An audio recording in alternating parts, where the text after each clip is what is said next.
नमस्ते दोस्तों, viral Indian news channel में आप सभी का फिर से स्वागत है। गाइज, इस वीडियो में हम लोग बात करने वाले हैं नागपुर गोवा शक्तिपीठ एक्सप्रेसवे के बारे में। सो इस वीडियो में हम लोग जानकारी लेने वाले हैं उसका रूट क्या है, मैप, ट्रैवल टाइम, कॉस्ट और जानकारी लेंगे हम भारत के इस सबसे लंबे हाईवे के बारे में। तो ये वीडियो अंत तक जरूर देख लेना और चैनल को सब्सक्राइब नहीं किया है तो प्लीज चैनल को सब्सक्राइब भी करना। महाराष्ट्र राज्य सड़क विकास निगम उन्होंने नागपुर गोवा शक्तिपीठ एक्सप्रेसवे को तैयार किया है। शक्तिपीठ एक्सप्रेसवे की यात्रा के समय को 1820 घंटों से घटाकर केवल 810 घंटे कर देगा। 12 जिलों में कनेक्टिविटी बढ़ाकर इसका उद्देश्य पर्यटन, क्षेत्रीय विकास और आध्यात्मिक स्थलों तक पहुंचने को बढ़ावा देता है। तो शक्तिपीठ एक्सप्रेसवे का रूट अगर देखें तो इस एक्सप्रेसवे वर्धा जिले के पवनार से शुरू होता है और महाराष्ट्र गोवा सीमा पर पत्रादेवी पर समाप्त होता है। यह वर्धा, यवतमाल, हिंगोली, नांदेड़, परभणी और सिंधुदुर्ग सहित 12 जिलों से होकर गुजरता है। एक तेज और अधिक सुविधाजनक मार्ग बनाकर परियोजना क्षेत्रीय पर्यटन और विकास को बढ़ावा देगी। एक्सप्रेसवे की एक मुख्य विशेषता यह है कि ये महत्वपूर्ण तीर्थ स्थलों को जोड़ने की इसकी क्षमता है। वर्धा से सिंधुदुर्ग तक फैले इस एक्सप्रेसवे से श्रद्धालुओं को, पर्यटकों को आसानी से जाने आने में सुविधा होगी, जिससे आध्यात्मिक पर्यटन को एक बढ़ावा मिलेगा और क्षेत्र में आर्थिक विकास को बढ़ावा भी मिलेगा। नागपुर गोवा एक्सप्रेसवे का नाम शक्तिपीठ एक्सप्रेसवे क्यों रखा है, इसके पीछे वजह है। इस राजमार्ग पर पड़ने वाले 3 शक्तिपीठ, इस रूट पर महालक्ष्मी, तुलजा भवानी और पात्रादेवी शक्तिपीठ पड़ते हैं। एक्सप्रेसवे 3 धार्मिक स्थलों को कवर कर रहा है, जिसमें शामिल है सोलापुर के पास तुलजापुर, कोल्हापुर में महालक्ष्मी माता और पात्रादेवी। वर्धा और सिंधुदुर्ग के बीच में संपर्क से विभिन्न प्रमुख तीर्थ स्थलों तक पहुंच भी बढ़ेगी, जिससे आध्यात्मिक और आर्थिक विकास को बढ़ावा मिलेगा।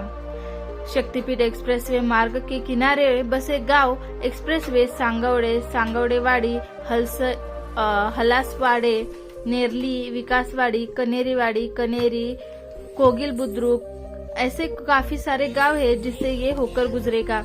ग्रामीण क्षेत्रों के इस एकीकरण से इन क्षेत्रों में आर्थिक अवसरों को और विकास को बढ़ावा मिलेगा और शक्तिपीठ एक्सप्रेसवे की लागत करीब 86,000 करोड़ रुपए इतकी है। यह एक्सप्रेसवे 701 किलोमीटर लंबे नागपुर मुंबई एक्सप्रेसवे को पीछे छोड़ते हुए भारत के सबसे लंबे राजमार्गों में शुमार होगा। अपने भौतिक विस्तार से परे यह सांस्कृतिक परंपरा और महाराष्ट्र के लोगों की आर्थिक आकांक्षाओं के बीच का संबंध का प्रतीक है। नागपुर गोवा शक्तिपीठ एक्सप्रेसवे की भारत में सबसे लंबे राजमार्गों में एक बनने की उपलब्धि इस लंबाई से परे है।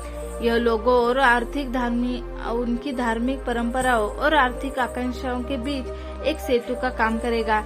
इसका दायरा यात्रा के समय को कम करने से कई आगे तक फैला हुआ है, जिलों को जोड़कर आर्थिक विकास को बढ़ावा देकर और नागपुर और गोवा को जोड़कर इसका उद्देश्य लाखों लोगों के जीवन की गुणवत्ता में सुधार करने का है।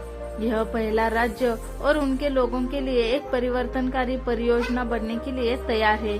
कई चुनौतियों का सामना करने के बावजूद परियोजना आगे बढ़ रही है। महाराष्ट्र के मुख्यमंत्री देवेंद्र फडणवीस ने भूमि अधिग्रहण के प्रयासों से तेजी लाने का निर्देश किया है, जिसे 86,000 करोड़ रुपए की पहल आगे बढ़ाने में मदद मिली। समृद्धि एक्सप्रेस वे की तर्ज पर बनाया गया यह एक्सप्रेसवे बुनियादी ढांचे में सुधार और यात्रा के समय को कम करने के लिए राज्य की प्रतिबद्धता को दर्शाता है। सो गाइज, ये थी इन्फॉर्मेशन नागपुर गोवा एक्सप्रेसवे के बारे में। तो आपको इसकी वीडियो में क्या अच्छा लगा ये जरूर कमेंट में बताना। साथ ही चैनल को सब्सक्राइब नहीं किया है तो प्लीज चैनल को सब्सक्राइब